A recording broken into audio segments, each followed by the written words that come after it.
more? How do you feel about them? It depends. So, okay. Yeah. What no are, matter what we do, all the new stuff is a leak, no matter what. It never works. when you say Never leak, works. tell me more. Is it not sticking? Is it, The babies, the way their belly is, Yeah. it's always in a bad spot to where So we it sounds can like never it's- get it to stick. it's fit and for sticking, long. right? Those are the two key things. Yeah. So we'll go over those. So first and foremost, don't use anything on the skin before. So no preps, lotions, potions, baby wipes. Anything that's going to leave a residue is going to compromise the way it seals. So the way that our adhesives work is they actually need the little crevices to mold and bond into. So if you're using anything, even soap that has fragrance will leave a residue. So that's really, really important. A lot of people don't know that. Second really important thing is warming up the barrier before you're putting it on the baby or the kid. So 30 to 60 seconds of body heat, just hold it between your hands. You can do this. I have an ostomy myself, so what I do with my pouch is as I'm getting things ready, I just hold it under my arm here, and that body heat activates it so that it's nice and warm so that it's going to seal and anchor really well. And then after, when it's on the body, if possible, I know sometimes you don't have the luxury of time or if the kid's moving around, but applying a little bit of heat after too is just going to reinforce the seal. So that goes a very long way. That's like the anchor. Second important thing with fit is making sure that when you put the barrier on, that's how it should fit, right? You don't want to see any skin. It's not something you can kind of eyeball or be like, that's close enough, because what's going to happen? It's gonna leak. Yep, even a little bit of skin, and then it's a vicious cycle. So one of the biggest reasons I think people associate ostomies with problems is for this reason. It's just the skin gets broken down, then it's a cycle, all of that. When really, if you dial it back and just do these basic things, it goes a really long way. And a lot of people, 9 out of 10 times, are using too much, like too many things, too many products. So it's really keeping it simple. In order to, maintain that skin integrity, as well as make sure that they're using the right, this is a highly personalized world. Not everyone's stoma is the same, skin is the same. So we just want to make sure that fit wise, we're getting that right up against the stoma. Are you familiar with these? Yep. So you would want to do this, especially post-op. The stoma is changing for up to 60 days, which is another thing a lot of people don't know. So I'll just use myself as an example. My stoma started at a 2-inch, it went to a 1-inch in about 6 weeks, and it's happening gradually. So, if you're measuring it one day and it's a certain size, in a couple days it might actually be smaller. So you're going to want to be measuring it before that next pouch change. Does that make sense? Are you familiar with how to measure it? So you'd find the right, I'll just go over it for the sake of our video. So you'd find the right size that matches up with it. Then you take a Sharpie, trace that size on the back, get some curved scissors. Sounds like you guys have some on the floors here, which I love.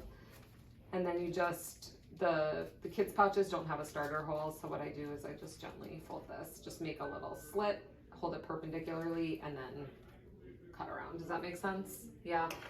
And then the idea is to stay ahead of the skin breakdown, but if there ever is skin breakdown, because let's be real, there's a technique we teach called the crusting technique. Are you familiar with this? So this would be an example of when you would use a product on the skin. So the purpose of powder is to absorb moisture. So you don't want to put a bunch of powder on dry, healthy skin, which a lot of people do because they just are like, I thought that's just what you do. But nothing sticks to it. So again, that can be another reason why things don't stick. But if there's wet, weepy, broken down skin, take a little powder, you dab that on there. Make sure that any residual that's not absorbed is wiped off. Then you would take a prep wipe, dab a little bit, do more powder, dab a little bit more prep, do this, wait for it to dry, and it forms a little translucent crust so that that skin will heal, and that's so that that adhesive will stick to that. Does that make sense? So Yeah. do we let that dry and then put the, okay. Yep. So you Yep. can put that pouch right over the The powder. crust. Yep. You just want to make sure that the powder is absorbed and then there's this film over it. Okay. Does that make sense? But if the powder gets on any other part of the skin, we should get that off. Get that off. Just dust it off. I mean, it's not, if there's a very thin layer, it might not compromise the adhesion as much, but yeah, you just just gently, it brushes off pretty quickly. Good question, yeah. And then when it comes to emptying the pouch, you want to empty it or drain it when it's about 1/3 full. So about there. Are you familiar with how to empty these? It's pretty self-explanatory, yeah. Just want to make sure that, you just pinch the sides, wipe it off, and then make sure that this flap is going towards the body when you close it back up. Because what will happen sometimes is people miss that step. Oh, and then it makes it messy. Yep. The good news about things like this in the ostomy world is once they happen once, they tend to not happen again. But you don't do that mistake, or you won't make that mistake twice. So just make sure that you're folding up 3 times. You want to see that Velcro panel and that. And then a lot of people ask about this. That's a little optional Velcro tab that this can tuck into. Okay. Not mandatory, but just, depending on where it is, it's a little more comfortable. That's an option too. This is our charcoal filter.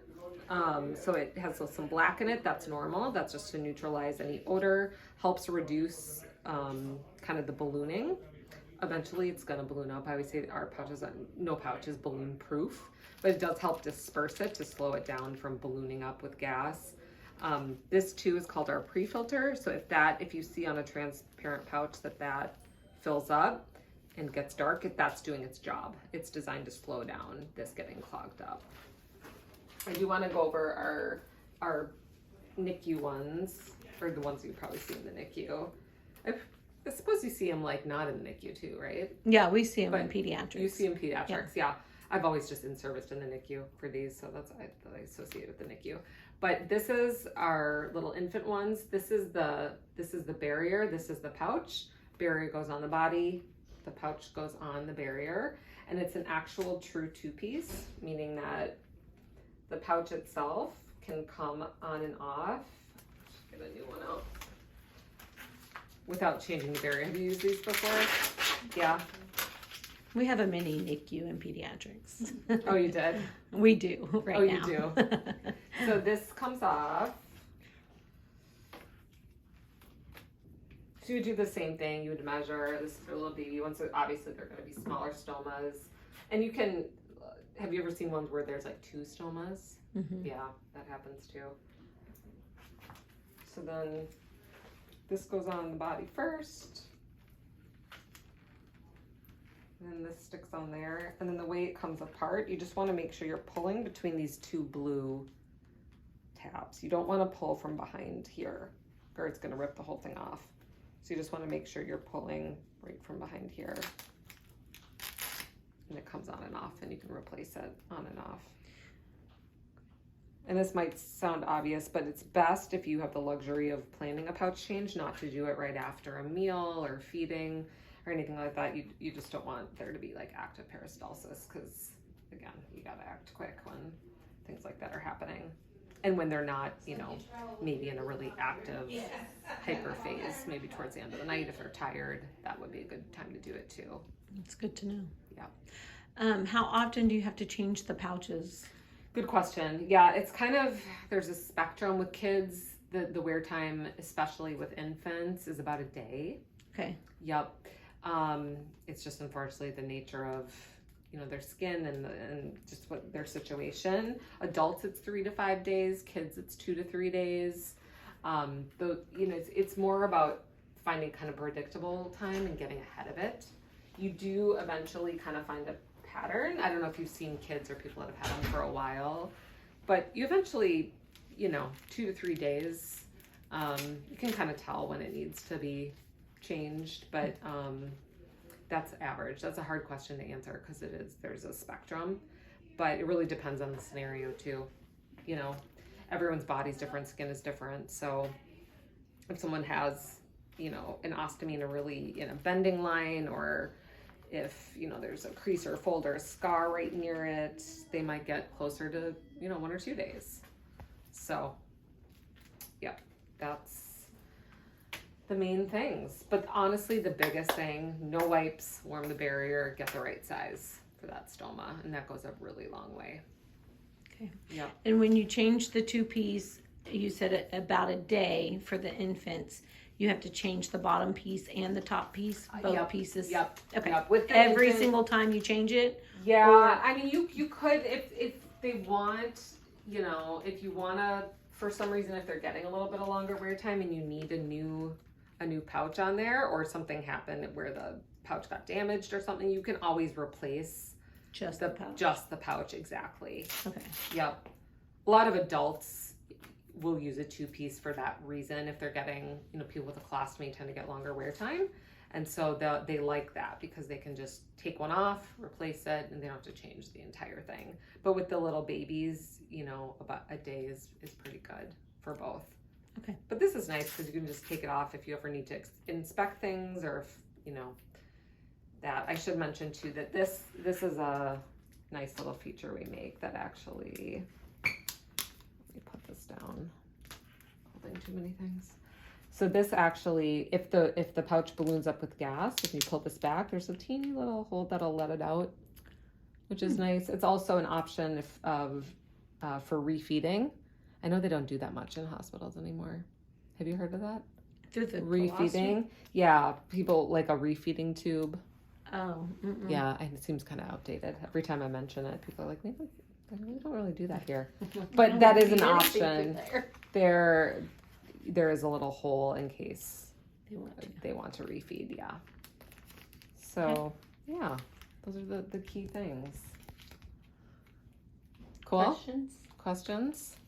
Feel like you learned at least a few things that'll be helpful when you see it. Yep.